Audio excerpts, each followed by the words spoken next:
Welcome to Time Travel 23 and a look at the early drag racing exploits of Allan Bootsie Herridge from 1962 to 1965 through the cine film and photos taken by Brian Sparrow and also some photos from Bootsie's own collection kindly lent to me by Leslie Wright. Brian Sparrow's interest in large capacity bikes brought him to a National Sprint Association Noggin and Natter meeting in 1962 held at the Barleymow pub in Horseferry Road.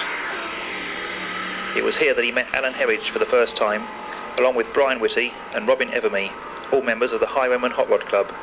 They soon convinced Brian that drag racing was the way to go and told him of a dastardly plot to shake the establishment involving an early Hemi-powered slingshot dragster to compete at the forthcoming Long Marston Sprint. The car was completed in 3 weeks, and this picture shows it hooked to the back of Bootsie's Land Rover just outside Oxford. Allan is the one with the sparrow legs on the left. Next to Allan is Robin Evermy and Brian Whitty. Sidney Allard was at Long Marston with his Allard Chrysler dragster, and he gave the Highwaymen a hand in getting their machine running, despite their scruffy appearance looking more like stock car racers compared to the smartly turned out Allard boys.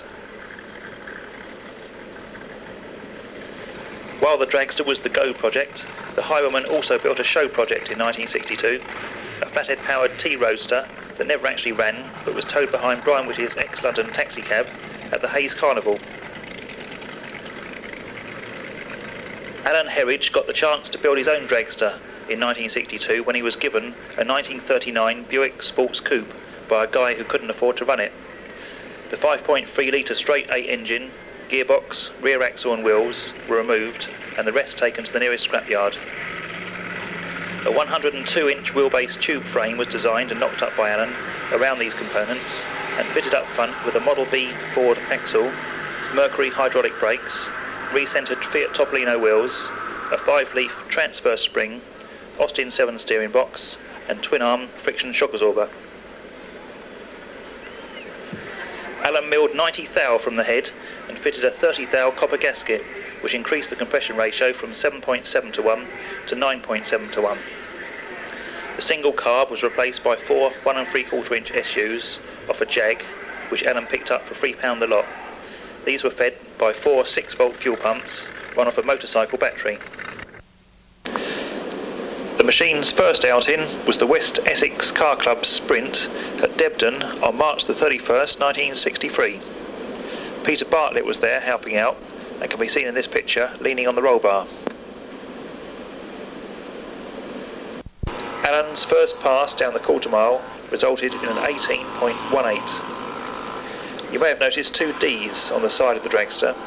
This wasn't sponsorship from Double Diamond, but stood for Dragster Developments, the name given to the 4-man syndicate of Allan Herridge, Brian Sparrow, Robin Evermy and John Harrison.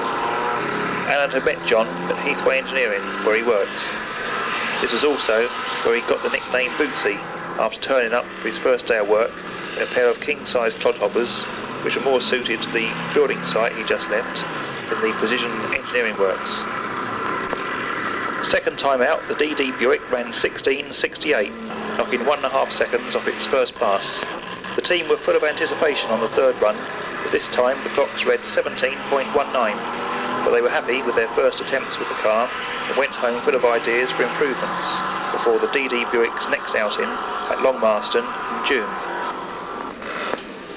Before that, Brian Sparrow took his cine camera along to a couple of NSA bike sprint meetings to record the action. First job on the list of improvements for the DD Buick was to lighten the front end. The Model B front axle was removed and replaced by a straight tube, and 2 leads were taken out of the spring. Lighter Morris 8 brakes were fitted with 15-inch X Formula 3 wire wheels, and the radius arms were lightened with 120 holes.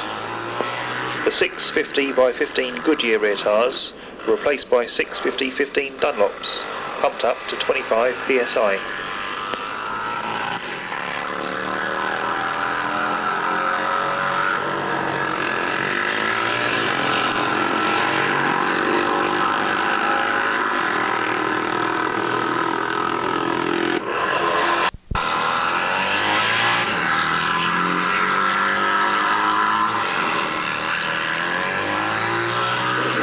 Coming up is a very rare shot of a slingshot dragster, which I think belonged to Dave Leaves, a member of the Road Knights of Maidenhead, and it was powered by a Canadian Ford Flathead V8.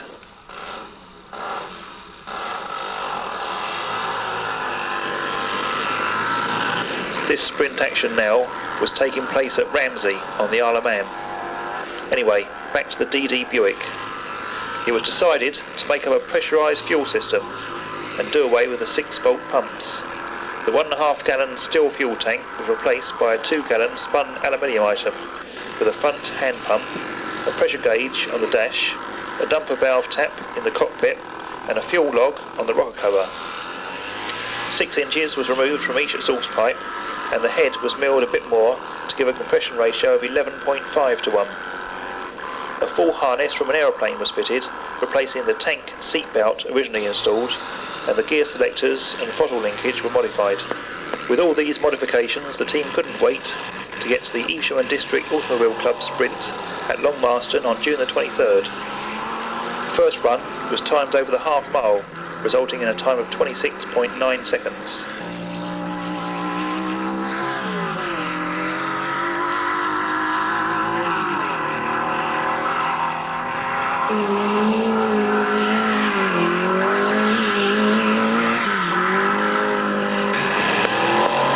Then the first quarter mile pass produced a disappointing 17.52 as Allan missed top gear.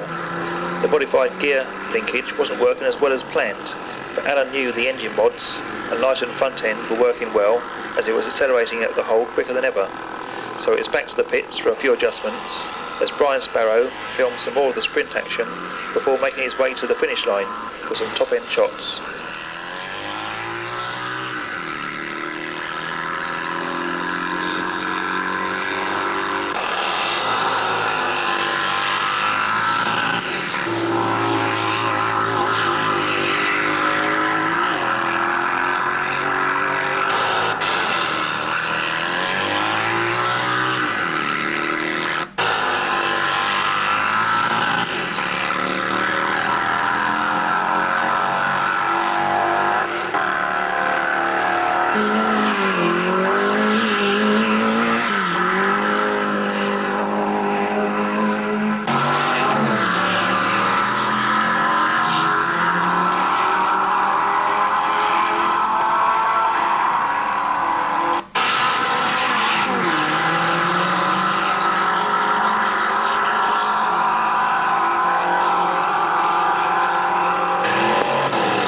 Allan's third run, everything worked right, and the DD Buick rocketed to a 14.58, knocking a good 2 seconds off their previous best. Sidney Allard was there with his Chrysler rail, running 12-second ETs. This made Allan try even harder, and on the last run of the day, he ran a best ever 14.23.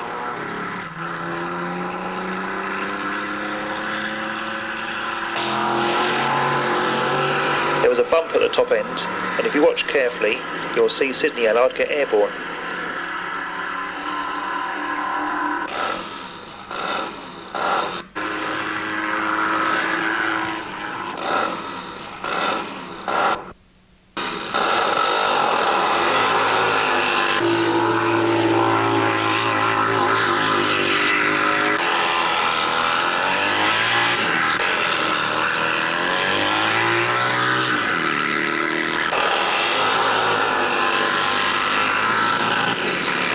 The next outing for the DD Buick was Church Lawford on August the 4th. Unfortunately, Brian didn't take his cine camera to this event, so you'll have to watch some more NSA spiked sprint action while I explain what happened. Before the Church Lawford sprint, a few more modifications were made to the DD Buick. To combat the rather low rear axle ratio of 4:1, Dunlop 820 by 15 rear tyres were fitted to the Buick wheels, giving an overall diameter of 31 inches. 48 Buick rocker gear was fitted, as this had an improved oil feed setup and the valve clearances were reduced. A new copper steel head gasket was used, which was 30 thou thicker, dropping the compression ratio to 10.7 to 1. The Church Lawford sprint was promoted by the NSA, the Allard Owners Club and the Hertz County Automobile and Aero Club. Allan Herridge made 3 runs a 1483, a 1463 and a 1442. Consistent, but not as quick as Long Marston. Fastest time of the day trophy went to Sidney Allard, who ran an impressive 10.91. Clive Lingard from the Dragons Hot Rod Club in Manchester had come down his channelled Model Y hot rod, and he ran a best of 20.98. And Peter Bartlett ran a 19.12 in his TR2.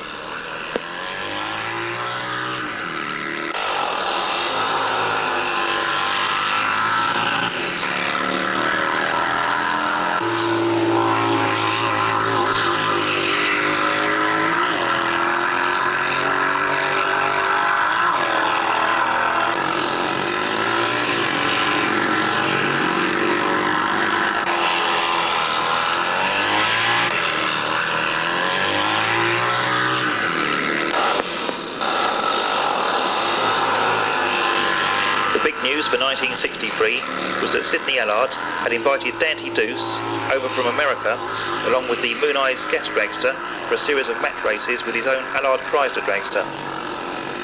Before the series began, the two rails, together with Tony Dencham's 1500cc blown Ford dragster the Warden and the DD Buick dragster, were invited to Silverstone on Tuesday the 10th of September to demonstrate to the press and TV cameras what drag racing was all about. To add interest, George Brown, on his 1000cc blown Vincent Super Nero, was invited to represent the two-wheel fraternity, and Allard supplied two blown Ford Anglias called Allardettes. The only changes made to the DD Buick before the event were to drop the rear tyre pressures to 20 psi and put some 130 octane aviation fuel in the tank. Also, the car was given a good clean and polish, as the team wanted to impress the cameras.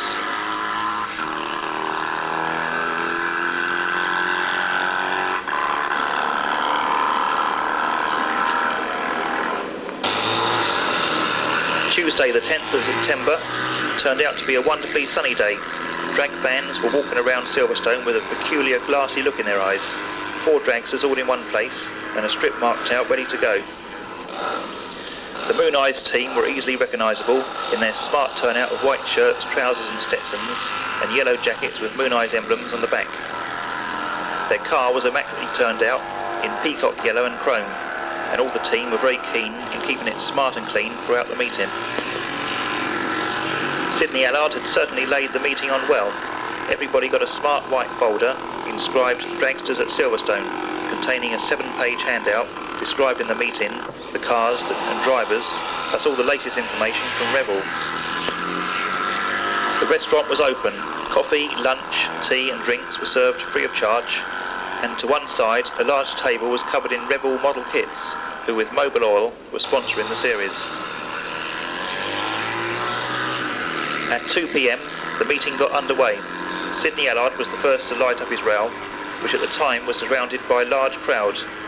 As soon as it fired, the crowd, mostly pressmen, jumped well back, realising that here was something new in motor racing. Shortly after, Dante Deuce got a short push and fired up the Moon Eyes rail. The Warden was started by batteries, and the ever-competent Bootsie wheeled out the DD Buick to the starting area, quite happy that a short hand push would, as always, light up the straight 8.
Tony Densham put on his World War II helmet and took the Warden through in 1466, 88 miles an hour.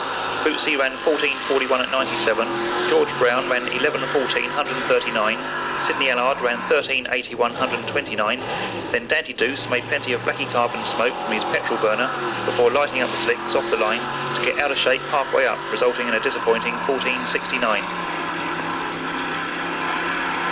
Bob and Roy Phelps were push-starting the Moon Eyes with their fiberglass repairs Plymouth pickup, and John Bennett was helping out the DD crew with his Spa Engineering 54 Oldsmobile pickup.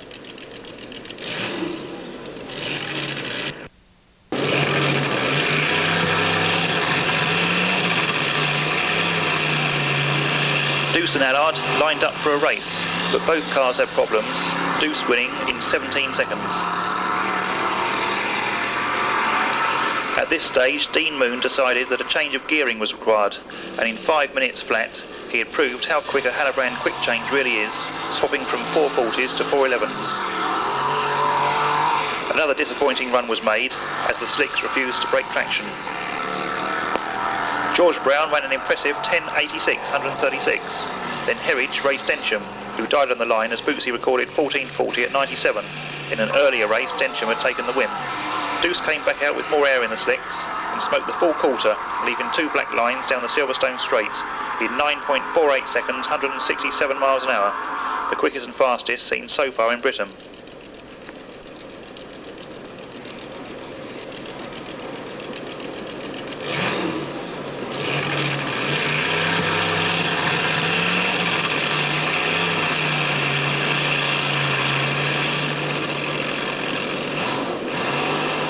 This meeting marked the end of the 1963 season for the DD Buick, and it was loaded up for home to get ready for the 1964 season.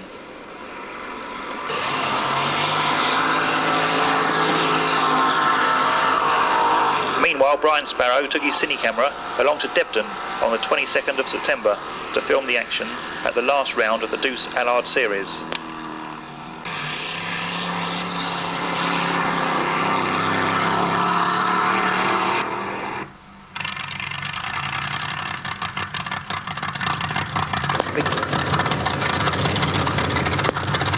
Mickey Thompson had come over to join in the series with his Harvey Aluminium Special Ford-powered fueler.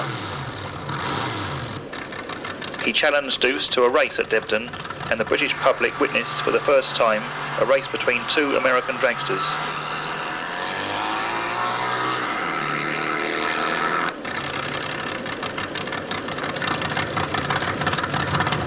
Mickey Thompson turned a best time of 8.84, 178 miles an hour, while Deuce's best at Debden was a 9.99, 164 miles an hour.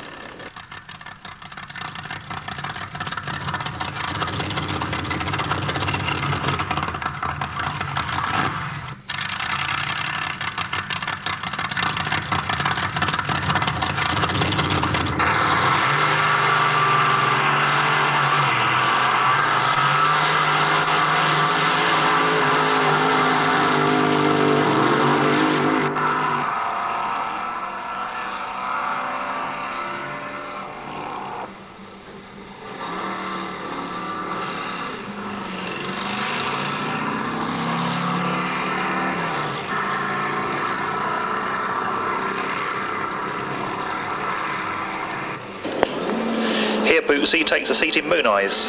Up on the right in this picture is Ken Cooper, who was a member of the Roadrunners Rod and Custom Club from Sutton Coldfield and ran a 33 Ford Cabriolet hot rod.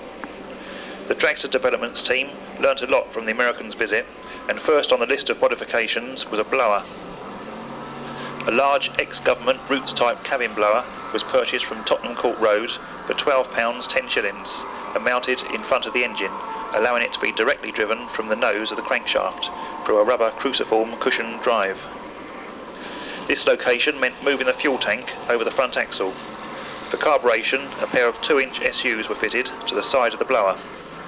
The blow-off pressure release valve was made up utilising an old piston and some motorcycle clutch springs. Crude but effective, the ex-aircraft boost gauge showed 17 pounds per square inch at times.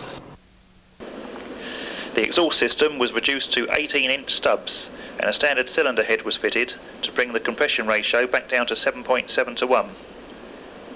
In the interest of keeping the motor cool, it was decided to run alcohol.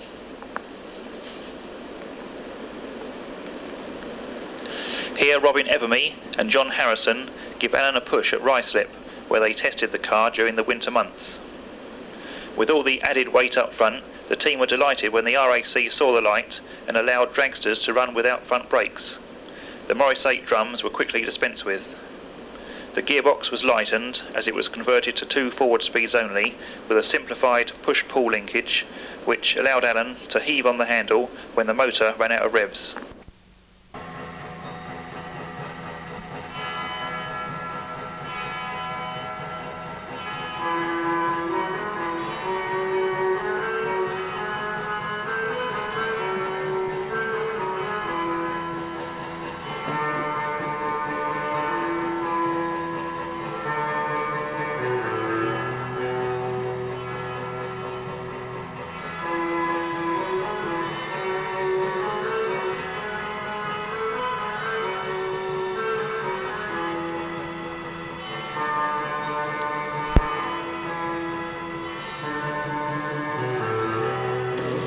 By now, John Harrison was getting fed up with just pushing all the time and decided he wanted to be part of the driving action, so construction was started on a second dragster development project, built around an Austin Atlantic A90 engine measuring 2,660 cc's.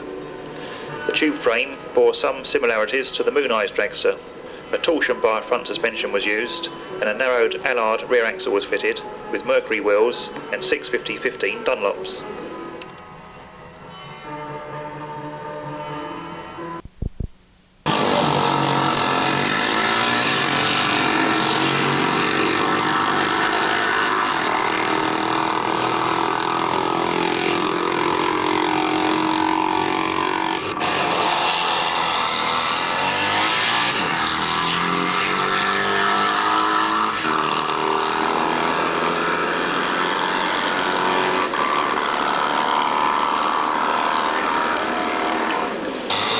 Sparrow took his cine camera to RAF Duxford in Cambridgeshire early in 1964 to film some more NSA bike sprint action. This was to be the location for the first British drag race meeting held on Whit Sunday, 17th of May 1964, organised by the British Hot Rod Association, and it was called the first Big Go. Both the DD Buick and the DD Atlantic dragster were entered at the meeting in the over 2,000cc dragster eliminator. Allan Herridge qualified with a strong 13.82, but engine problems prevented him from competing in the eliminations, while John Harrison qualified with a 19.43. The eliminator was won by the Wright brothers from Spalding in their Cadillac-powered hot rod.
We're now at Gravely on Sunday the 7th of June 1964 for a damp practice day organised by the newly formed British Drag Racing Association.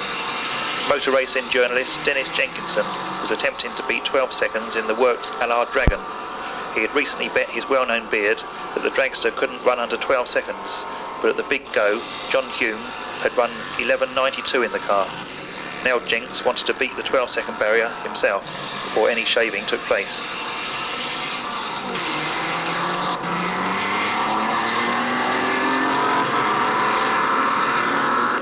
John Harrison was there with a DD Atlantic. And that's Tony Densham in the Warden, with John and Ann Bennett's 58 Pontiac Chieftain behind.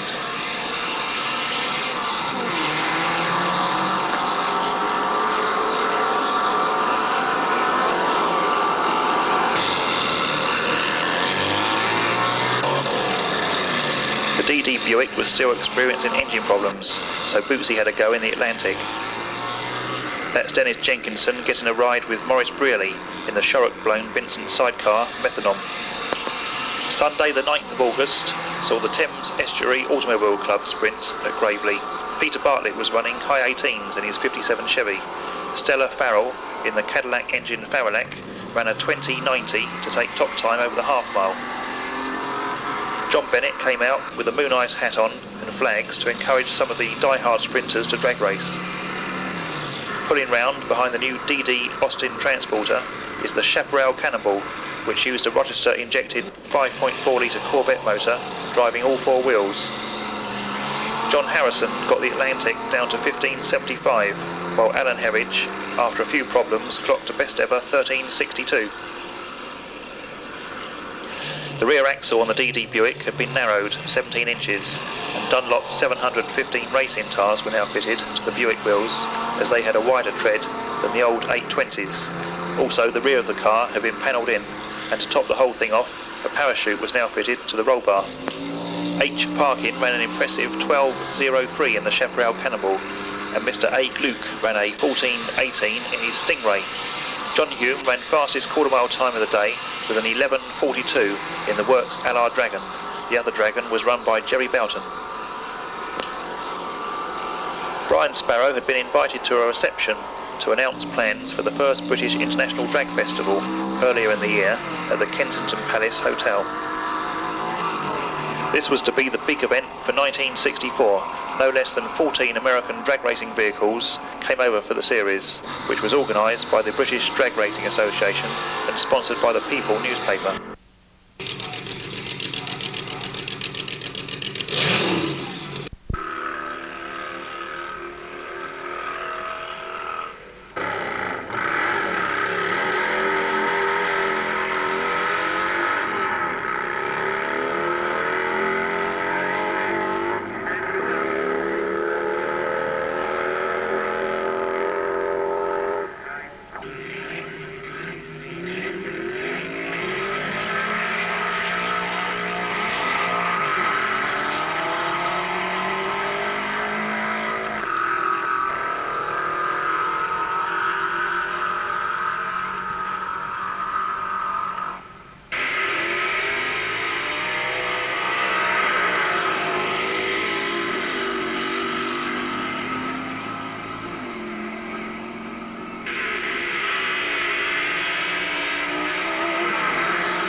The Dragster Developments team made all 6 meetings.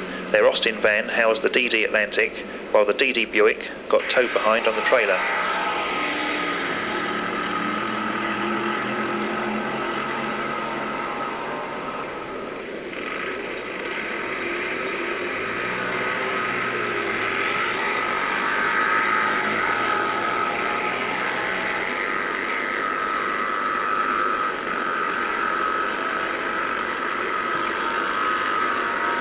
The first meeting at Blackbush on the 19th of September saw the debut of Hound Dog, built by Nobby Hills. The 98-inch wheelbase chassis was built along the lines of the Allard Chrysler Dragster. A 3.4 Jag motor powered the car and was fitted with a Marshall cabin blower. Gearbox was Jag, and a Morris commercial rear axle was fitted with Land Rover wheels. Front axle, spring and steering box were all Ford Pop, as were the front wheels, which were fitted with motorcycle tyres. First run at Blackbush resulted in a 1947 at 64 miles an hour, followed by an improved 1767 at 77 miles an hour, and finally a tar-smoking 1627 at 84 miles an hour. The machine work on the car was carried out by Les Hill, who was keen to drive the car. As Nobby couldn't afford to pay for the machining, he allowed Les to drive the car as payment for his work. The Hound Dog team couldn't make the next 4 meetings, but returned to Blackbush for the finals on Sunday, the 4th of October.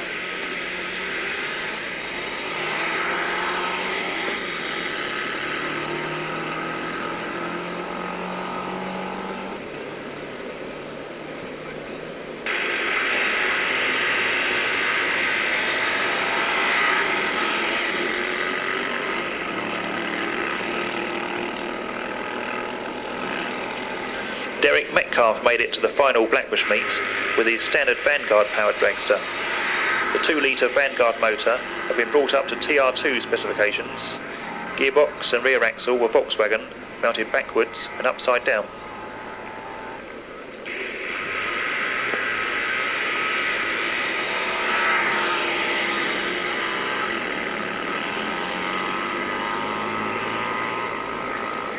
The Allard Chrysler dragster was being driven at the festival by Allan Allard, and he managed a new best ET of 10.28 seconds before the car was retired. Allan was also driving the X-Works Dragon.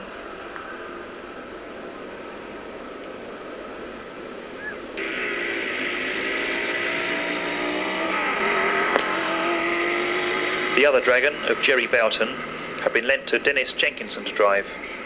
He either had a quick growing beard or had failed to shave it after his earlier bet.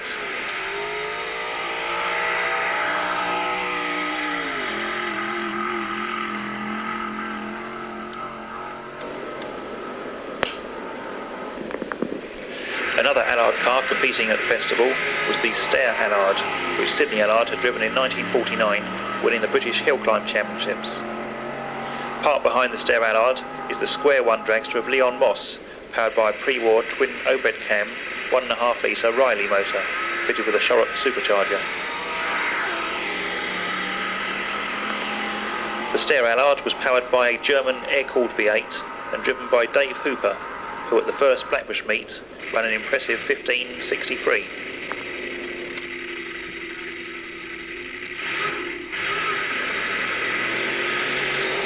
In this shot of it leaving the line, it looks not unlike some of the American dragsters running in the early 50s.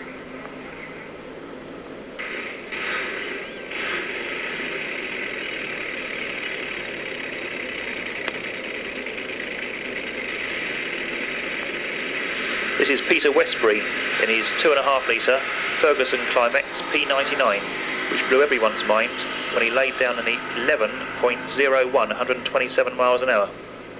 Westbury was the reigning British hill climb champion, and the P99 was the experimental race car built to test and develop the Ferguson four-wheel drive setup. Westbury also drove his Lotus 23, which was powered by an ex-Formula 1 BRM.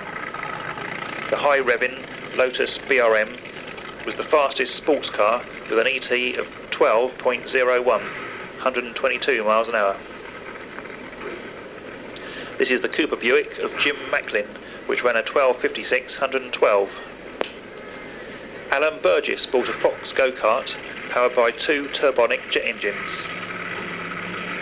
At the finals Blackbush meet, he ripped off a 15.26 at 108 miles an hour on its first ever run.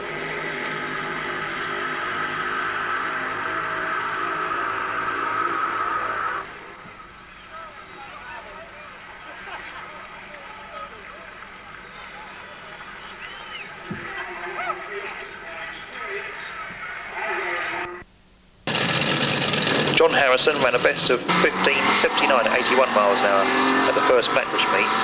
He was running in the up to 3000cc dragster eliminator, which was won by Allan Allard, who beat Dennis Jenkinson in the final. Alan Herridge beat Hound Dog in the over 3000cc dragster final, running a best ever 13.41 at 98 miles an hour. Tony Nancy ran a 9.41 146 at Blackbush in his wedge dragster. Allan Allard ran several match races with Californian Doug Church's Porsche dragster during the festival, the American car just taking it at Blackbush. Highlight of the day was the match-up of Don Garlitz and Tommy Ivo in their Top Fuel dragsters. Both machines smoked the full quarter, with Garlitz winning in 8.28 seconds, 191 miles an hour, to Ivo's 8.58, 184. The next day, the festival moved to RAF Chalveston near Wellingborough. Tommy Ivo ran a solo 9.24 during the morning practice session. Alan Herridge clicked off a 13.76 at 98. Ronnie Socks beat Dave Strickler with a 11.80 to Strickler's 11.89. Then Garlitz ripped off a 8.63 187 miles an hour. Bootsie won his eliminator again at Silverstone with a 13.42 at 102, while John Harrison ran a best ever 15.33 but lost to Allan.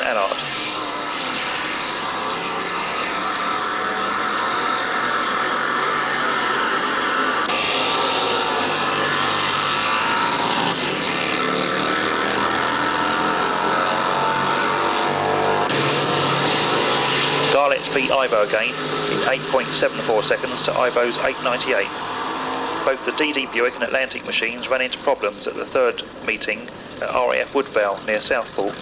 Being so far from home, the team couldn't effect proper repairs, so had to sit out of eliminations the following day at Church Fenton in Yorkshire. The top fuel cars didn't race at Woodvale due to a top-end bump. Ivo won the top fuel race at Church Fenton with an 8.65. On to Kemble near Cirencester on Saturday, October the 3rd for the penultimate event. This was the best laid out strip so far. It even had a return road, and Brian Sparrow took his cine camera for a ride in Peter Bartlett's 57 Chevy pushcart. That's the VW powered slingshot drag bike known as the Dragway Special. Number 14 was Neville Higgins Vincent. That's Pete Smith's Hagen Triumph and Jack Terry's Jap Special. Here's a close-up of Pete Smith's bike.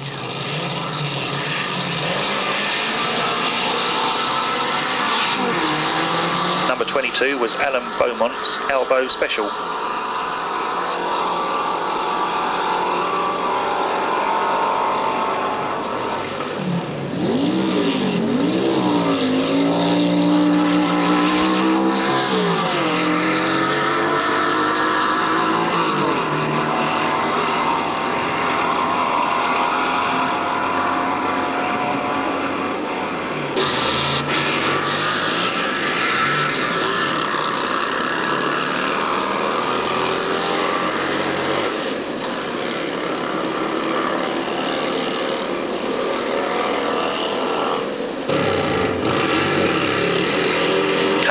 Had a race with Dante Deuce's Moonbeam and won with a 10.57 to Deuce's 11.21.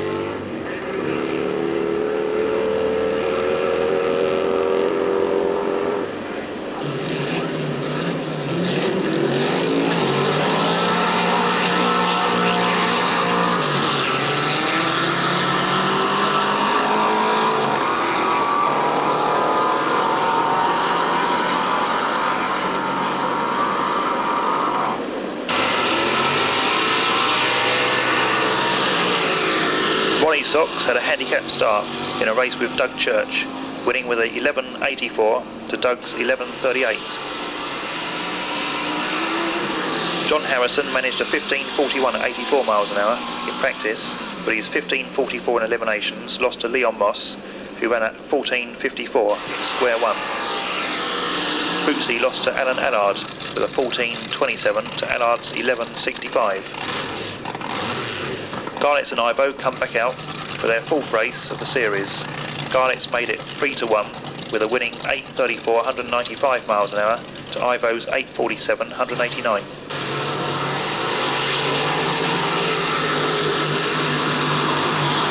Back to Blackbush for the final meeting of the festival as a brave Allan Burgess takes his rocket cart down the quarter mile. This meeting saw the last runs by Allan Herridge in the DD Buick. The Hound Dog team gave Bootsie a run for his money with a 14.65 to Allan's winning 13.48. The final Garlett's-Ivo matchup saw Ivo win with a slower 8.27 to Garlett's 8.19.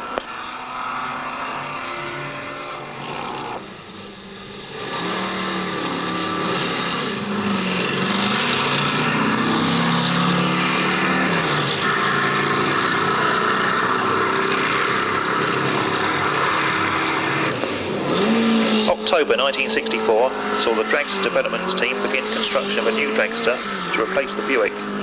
Allan designed and built a 120-inch wheelbase chassis, copying details from illustrations shown in the American magazines.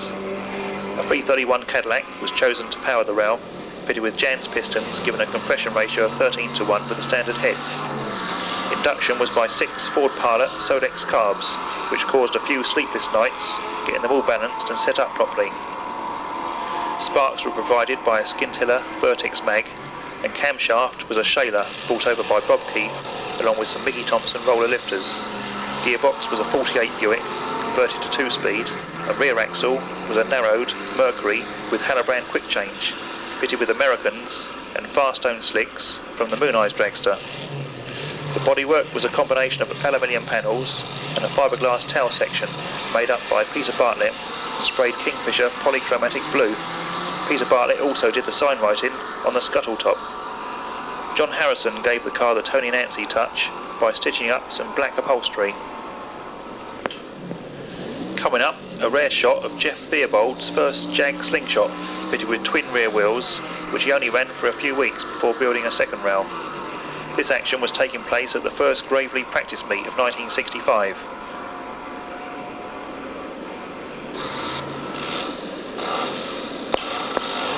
John Harrison had his DD Atlantic there, but the new DD Cadillac was still not finished.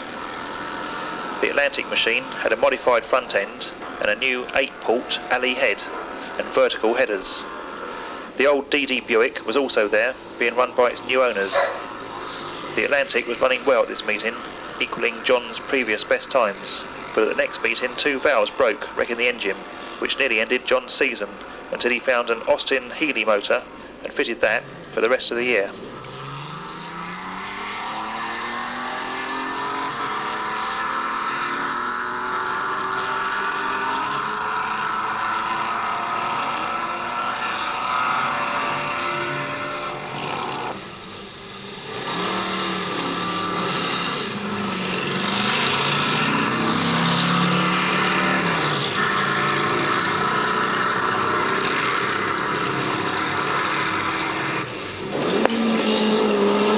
June 1965 saw the DD Cadillac completed and ready for a few shakedown runs at Gravely. An estimated 1,700 man-hours have been put into the car in the 34 weeks since October 1964, and the parts cost came to £413 3 shillings, compared to £114 13 shillings and threepence for the DD Buick. All these costs have been carefully recorded by Brian Sparrow down to the last penny.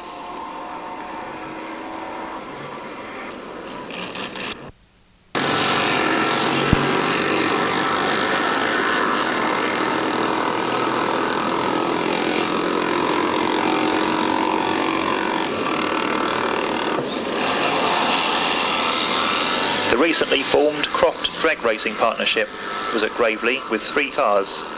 Jerry Boughton was running his Allard Dragon, Bruce Ropner had his white Cobra out, and a new addition to the team's cars was the Dos Palmas Chevy Gas Dragster, last seen at the 64 drag festivals when being run by Bob Keith.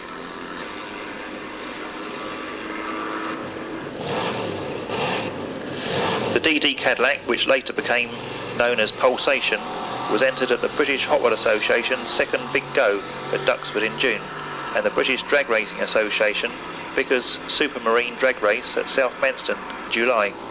Allan suffered teething problems at both these meetings, including severe clutch slip and rear axle bearing failure, and couldn't better 19 seconds.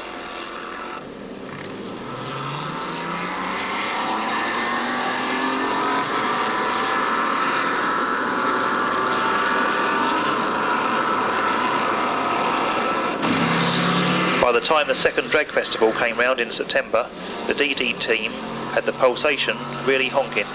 The first weekend at Blackbush was run in the rain, but Bootsie qualified with an excellent 12:31 117 miles an hour and collected £12 as the fastest British qualifier. Unfortunately, in the first round of eliminations, he was shut down by Allan Allard in the new Allard Chrysler. At Woodwell, the following weekend, the sun shone. Bootsie qualified with a 13:02 119, but he faced stiff competition from the Dos Palmas and Allard machines, which were now both running 9s. First round of eliminations saw Bootsie again shut down by Allard, who ran a 9:71 to Pulsation's 12:94. 1966 was a very successful season for Bootsie and Pulsation, now running high 10s at 130 miles an hour. He took many wins. 1967 saw Don and Tony Beadle join the team, and it was decided to fit a nitro-injected 301 Chevy in the Pulsation chassis, with direct drive, which caused plenty of problems, and in 1968 an all-new junior fueler was built called Motivation, and Allan took the championship title that year. The next couple of years saw Bootsie building cars for other racers, including the Red Baron, which became Age Machine, and Hemi Hunter for Pete Bennett.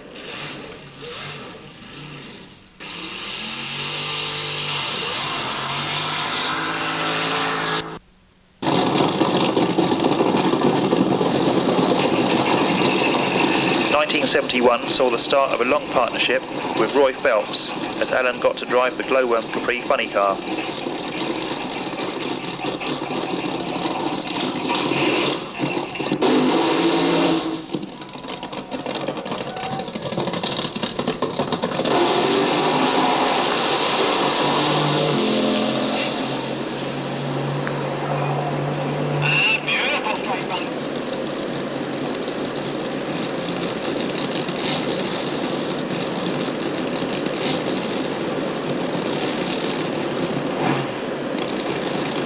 Bootsie got to drive Commuter for a while, then in 1972, when Tony Densham retired, he got to drive Farfly.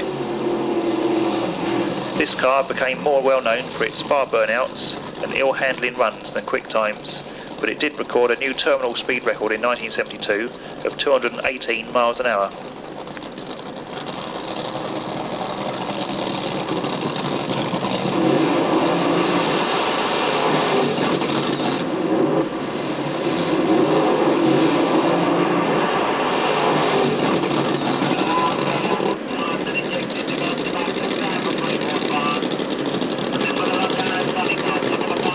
In 1973 saw Don Shoemaker over for the Internationals in one of his Stardust funny cars. Santapod purchased the car and Allan Herridge got to drive it. On his first full pass, the blower exploded, taking the roof off the car. The explosion was due to the car running out of fuel. Stardust was soon back out, and in 1974 Allan became the first British 6-second funny car pilot at the 11th Big Go.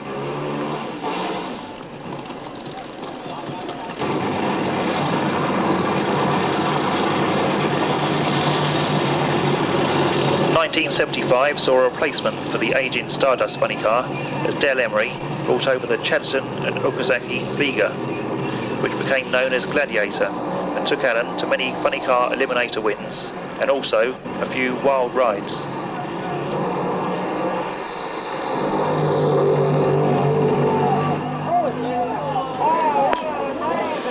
1976 saw a return to top fuel racing as Roy Phelps and Bootsie, now together Asphalt Alligator, which immediately ran quick times getting into the low sixes. 1977 saw the appearance of a longer Asphalt Alligator 2 with a bit more room between the roll cage and the engine so that a starter motor could be used. Unfortunately, this car didn't handle too well and ended up being written off in Holland. A third Asphalt Alligator was built for the 1979 season, and 1980 saw the debut of a new Trans Am Gladiator funny car.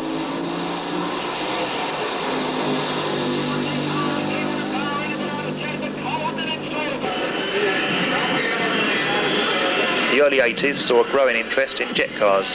Bootsie was involved in the building of the cars and did the initial driving in the Hellbender jet car. He also got to drive the 4-second rocket funny car Vanishing Point, a match race with Sammy Miller.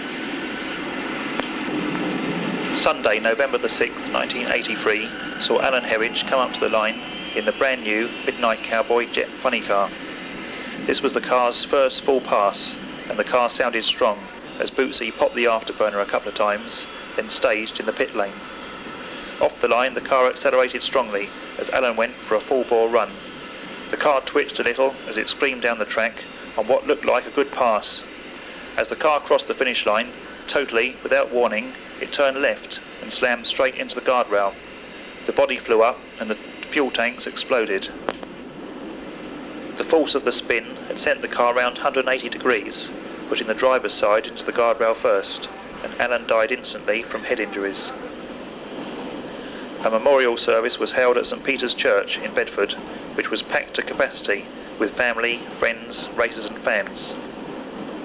Jim Reed gave the address, telling everyone that Allan would want us all to continue doing what he enjoyed most of all, drag racing.